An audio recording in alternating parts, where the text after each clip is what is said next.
Yang lebih unik lagi, sebelum dia menerima komuni pertamanya itu, ia menulis 4 buah janji guys. Yang keempat, lebih baik mati daripada berbuat dosa. Dan ini bukan cuap-cuap atau wacana doang loh guys, tapi beneran dilakukan. Pemuda kelahiran Riva, Italia ini lemah terutama dalam hal penglihatan. Pas dilihat ternyata mereka menikmati majalah dewasa, Dominic pun lalu merampas majalah itu. Atau jangan-jangan kita justru seperti teman-teman Dominic yang membuli seseorang yang berjuang ingin hidup kudus. Misalnya ngatain, sok suci lu. Wah, halo teman-teman semua, welcome back to Rock Reward Orang Kudus edisi 9 Maret.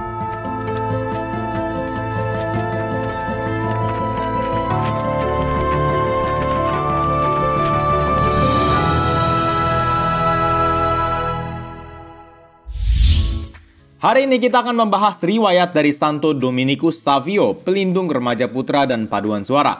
Sebelum kita mulai, silahkan share dulu video ini supaya semakin banyak orang dapat hidup kudus lewat teladan para santo santa. Oke, tanpa berlama-lama lagi, mari kita mulai! Cerita berawal pada tahun 1854 di Turin. Hiduplah seorang pastor asal Italia bernama Pastor Johannes Bosco, yang dikenal juga sebagai Don Bosco. Ia adalah pendiri Oratorium Santo Franciscus de Sales yang bergerak dalam pelayanan kepada orang muda. Don Bosco mencarikan pekerjaan bagi mereka dan mengajari mereka pendidikan tentang iman. Jadi bisa dibilang oratorium ini adalah tempat kumpul sekaligus belajar bagi anak muda. Nah, suatu saat datanglah seorang ayah bersama anaknya yang berumur 12 tahun untuk mendaftar sebagai murid baru di oratorium. Don Bosco pun menerimanya dengan tangan terbuka, sehingga ia secara resmi menjadi bagian dari oratorium pada bulan Oktober 1854. Dan nama anak ini adalah Dominikus Savio. Dominic berasal dari keluarga yang sangat sederhana dari kota Murialdo. Ayahnya adalah seorang petani sekaligus pandai besi, sedangkan ibunya adalah seorang penjahit. Sejak kecilnya, ia sudah memiliki cinta yang sangat mendalam kepada Tuhan, sehingga ia ingin membaktikan hidupnya menjadi seorang pastor. Rasa cintanya ini dijawab Tuhan ketika ia diperkenankan menerima komuni pertama pada saat berusia 7 tahun, di mana pada saat itu normalnya berumur 12 tahun guys. Yang lebih unik lagi, sebelum dia menerima komuni pertamanya itu, ia menulis 4 buah janji guys. Yaitu yang pertama, saya akan menerima sakramen tobat dan sakramen ekaristi sesering mungkin. Yang kedua, saya akan berusaha memberikan hari Minggu serta hari-hari libur sepenuhnya untuk Tuhan. Yang ketiga, sahabat terbaikku ialah Yesus dan Maria. Yang keempat, lebih baik mati daripada berbuat dosa. Dan janji yang keempat inilah yang menjadi moto hidupnya guys. Wah, cengok banget ya. Kok ada sih anak umur 7 tahun bisa sedewasa ini? Nah, dalam oratorium, Dominic dikenal sebagai remaja yang periang, ramah, dan teliti dalam segala hal. Selain itu, kematangan imannya juga sudah jauh melebihi anak-anak sepantarannya guys. Sempat suatu waktu anak kelahiran 2 April 1842 ini memergoki 2 orang temannya bertengkar. Udah mau saling lempar-lemparan batu tuh. Kira-kira nih, menurut teman-teman apa yang Dominic lakukan? Melerainya? Lebih tepatnya dia ikut mengumpulkan batu untuk mereka berdua guys. Wah, kaget ya. Kok begitu? Tapi belum selesai ceritanya guys. Setelah dua-duanya sudah siap saling melempar batu, Dominic mengatakan hal ini. Kalian berdua, sebelum kalian berkelahi, lihat ini dan katakan, Yesus Kristus tidak berdosa dan dia mati dengan memaafkan pembunuh-pembunuhnya. Saya seorang berdosa dan saya hendak menyakiti Yesus dengan tidak memaafkan musuh-musuh saya. Lalu kalian bisa mulai dengan melempar batu pertama kalian ke arahku. Wah, mendengar kata-kata bijaksana ini, teman-temannya pun menjadi tersentuh dan sadar guys. Sehingga mereka merendahkan diri masing-masing dan saling meminta maaf. Keren ya.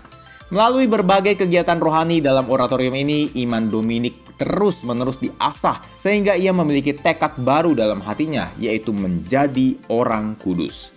Dan ini bukan cuap-cuap atau wacana doang loh guys, tapi beneran dilakukan. Ia banyak melaksanakan silih dengan berpuasa yang cukup ekstrim sampai-sampai harus diberhentikan Don Bosco karena kesehatannya yang buruk. Nggak bisa berpuasa bukan berarti Dominic pasrah aja loh. Dia tetap melakukan silih guys dengan cara mengambil batu dan ranting untuk diletakkan pada kasurnya agar tidurnya itu nggak nyaman. Selain itu, dia juga sengaja mengenakan selimut musim panas yang tipis saat musim dingin sebagai bentuk penyangkalan diri. Ekstrim juga loh ini. Ketika Don Bosco mengetahuinya, ia melarang Dominic melakukan silih tanpa seizinnya. Dan walaupun agak sedih, tapi ia tetap taat pada gurunya tersebut. Nah teman-teman, mungkin ada yang berpikir, wah, suci banget ya dia. Ini mah dia pasti nggak pernah berbuat dosa lah. Nggak ada kelemahan, perfecto deh. Siapa bilang? Sebagai seorang manusia, tentu Dominic punya kelemahan guys. Pemuda kelahiran Riva, Italia ini lemah terutama dalam hal penglihatan. Bukan minus atau plus ya, tapi dalam mengendalikan apa yang dilihat. Ya teman-teman tahu lah maksudnya ya. Namun yang mungkin membedakannya dari orang-orang biasa adalah bagaimana ia menyikapi kelemahannya itu. Ia sadar akan kelemahannya itu sehingga ia setiap hari melatih dirinya sendiri untuk mengendalikan matanya. Ada satu cerita nih guys. Jadi saat itu seorang anak membawa sebuah majalah yang berisi gambar-gambar vulgar. Dan lantas semua anak berkumpul untuk melihat-lihat majalah tersebut. Dominic pun penasaran, loh kok pada rame-rame sih? Ada apa emangnya? Akhirnya ia turut mendatangi kerumunan itu. Pas dilihat ternyata mereka menikmati majalah dewasa, Dominic pun lalu merampas majalah itu dan langsung merobek-robeknya guys. Apa yang kalian pikirkan? Tuhan memberi kita mata sehingga kita dapat mengagumi keindahan karyanya dan kalian menggunakannya atau lebih tepat menyalahgunakannya untuk melihat gambar-gambar yang mengerikan ini. Apakah kalian lupa akan apa yang sering dikatakan Tuhan? Satu pandangan yang tidak benar saja dapat mengotori jiwa kita. Dan sekarang kalian memanjakan mata kalian dengan gambar-gambar cemar itu. Lalu temannya ada yang menjawab, itu kan cuma buat senang-senang doang, santai aja kali. Dominic pun menjawab dengan kalimat ini, untuk bersenang-senang, bersenang-senanglah sementara kalian mempersiapkan diri kalian ke neraka. Wih, ini sekalian teguran buat kita-kita yang lemah dalam hal penglihatan nih guys. Yang suka nonton porno, lihat gambar vulgar, patut banget contoh teladan Santo Dominic. Nah, karena ketegasan untuk tetap hidup kudus inilah, banyak temannya yang tidak suka padanya, sehingga nggak jarang juga ia dimaki, bahkan sampai dipukuli guys. Tapi uniknya adalah dia nggak pernah balas, persis seperti apa yang Yesus sampaikan, ditampar pipi kanan, beri pipi kiri. Dominic kemudian diberi sebuah karunia nubuat oleh Tuhan sendiri guys. Dalam sebuah visi, ia melihat sebuah dataran luas yang diselimuti kabut dengan banyak orang meraba-raba dalam kabut itu. Dan datang seorang dengan jubah paus membawa obor yang menerangi sekitarnya. Disertai dengan suatu suara yang mengatakan, obor ini adalah iman Katolik yang akan membawa terang bagi rakyat Inggris. Visi ini kemudian disampaikan kepada Don Bosco dan Don Bosco melaporkannya kepada Paus Pius ke-9. Ternyata guys, Paus memang sedang berencana untuk membangun dialog dengan gereja di Inggris. Dan visinya ini meneguhkan niat Bapak Paus tersebut guys. Dominic memang lebih suka berdoa daripada bermain. Tapi bukan berarti dia ini ansos loh guys. Ia membentuk suatu organisasi bernama Persaudaraan Sejati Bunda Maria Immaculata yang bertujuan agar teman-temannya ini bisa lebih dekat dan akrab dengan Tuhan dengan mengikuti teladan Bunda Maria. Namun sayang, kegiatannya dalam oratorium ini nggak lama. Setelah 3 tahun tinggal di oratorium, ia terpaksa pulang ke Mondonio karena kesehatannya semakin memburuk akibat TBC. Pada akhirnya, cita-citanya menjadi pastor tidak pernah terjadi karena Tuhan menginginkannya kembali ke surga pada tanggal 9 Maret 1857. Gurunya, Pastor Yohanes Bosco pun menulis riwayat hidup Dominikus. Dan tulisannya ini menjadi salah satu sumber untuk beatifikasi dan kanonisasinya yang kemudian dilakukan oleh Paus Pius ke-12 tahun 1950 dan 1954. Santo Domenico Savio hingga saat ini adalah seorang kudus non-martir termuda yang dikanonisasi guys. Nah teman-teman, jauh sebelum beatifikasinya ternyata banyak pihak berpendapat kalau Dominic ini terlalu muda untuk dikanonisasi. Namun, Paus Pius ke-10 dengan bijak tidak setuju.